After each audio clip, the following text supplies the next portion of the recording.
The world believes that corporate giants are invincible. They dominate skylines, employ millions, influence governments, shape global markets, and control massive supply chains. They appear unbreakable pillars of the modern economy. But what if I told you that behind this image of strength lies a silent weakness? A weakness that has grown for decades, unnoticed by the public, ignored by leadership, and underestimated by governments. A weakness so deep that it now threatens the global economy. That weakness is corporate debt, and not just growing debt and payable debt. What if I told you that some of the world's most powerful companies cannot afford to pay even the interest on their loans? What if I told you that the corporate world has quietly become dependent on borrowing to survive, not to grow? And what if I told you that the system designed to keep these companies afloat is now failing for the first time in history? Today, we face a mystery. How did profitable corporations become unable to pay their loans? Why are defaults rising now, even though economies have reopened, consumers are spending, and markets appear stable? And most importantly, why did no one warn the world that the corporate debt time bomb was this close to exploding? To understand this crisis, we must travel back decades, because the roots of this disaster were planted long before the world noticed. Corporate debt didn't suddenly become dangerous in 2023 or 2024. It began far earlier. In the 1980s, when interest rates entered their long downward decline, as borrowing became cheaper, debt slowly transformed from something companies used sparingly into something they relied on.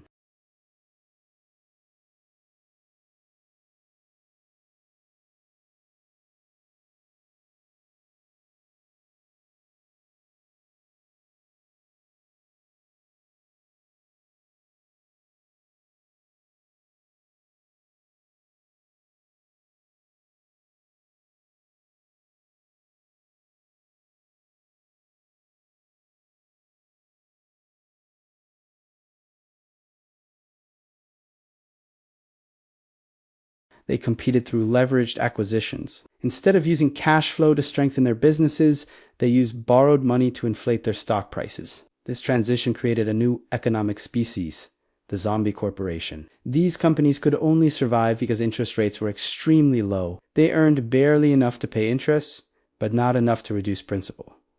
Their business model relied entirely on refinancing. As long as money was cheap, they looked alive, but they were technically dead. And there were not just a few of them, there were thousands. The 1990s accelerated this trend. A booming stock market encouraged companies to borrow more to grow faster and dominate markets before their competitors did. This expansion was artificial. It wasn't funded by rising productivity or stronger demand. It was funded by debt. When the dot-com crash arrived, companies were already drowning in loans, but central banks responded by cutting interest rates dramatically, once again making borrowing irresistible. This set the tone for the next 2 decades. Whenever debt became unmanageable, central banks lowered interest rates. Whenever the economy struggled, they increased liquidity. The message was clear: borrow, borrow, and borrow more. Debt was the fuel of modern capitalism, and companies became addicted to it. By the the 2008 financial crisis arrived, corporate debt levels were already dangerously high. But after the crash, interest rates dropped to near zero. Companies were encouraged to borrow more money than ever before. The Federal Reserve and other central banks around the world made borrowing so incredibly cheap that companies took loans for everything stock by acquisitions, dividends, and even basic operations. This is where the corporate debt time bomb truly began to grow uncontrollably. Companies borrowed not because they had opportunities, but because money was almost free. They borrowed to please shareholders. They borrowed to boost stock prices. They borrowed to cover losses.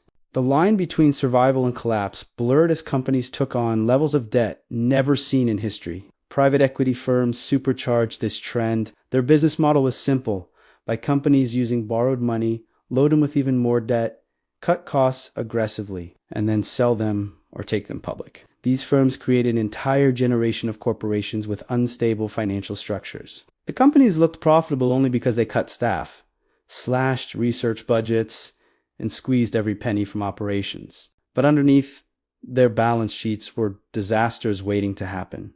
For years, everything looked stable. But it was only stable because interest rates were artificially low. Once rates rose, the entire structure would collapse. That is exactly what happened after 2022.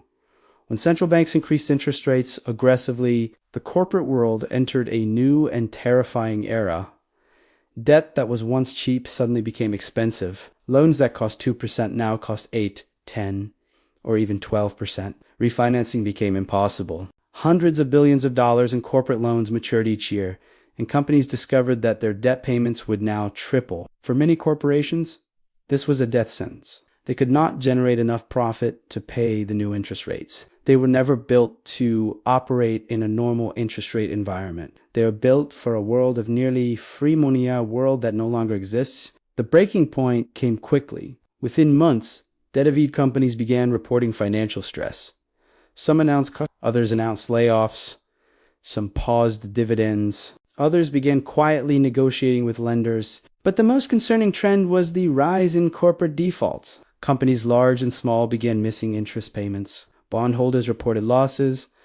Banks reported rising risks. Analysts warned of economic danger. But the public never fully understood the scale of the problem. One of the most disturbing developments is that companies considered healthy are now struggling. These are not small, failing companies. These are major corporations with billions in revenue. But their costs have risen sharply, their profits have shrunk, and their debt payments have exploded. Even companies with strong brands and large customer bases are under severe pressure. The world is now learning a painful truth.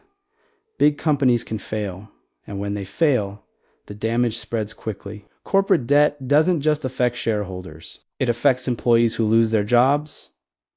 It affects suppliers who never get paid. It affects banks holding corporate loans. It affects pension funds that invested in corporate bonds. It affects consumers who face higher prices and fewer choices.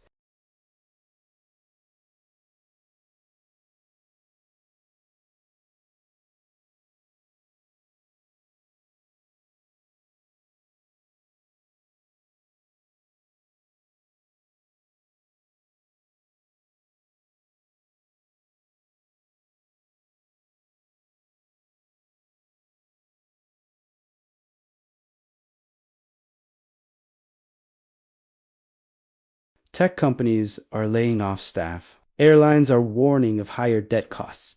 Hospitals are struggling financially. The cracks are everywhere.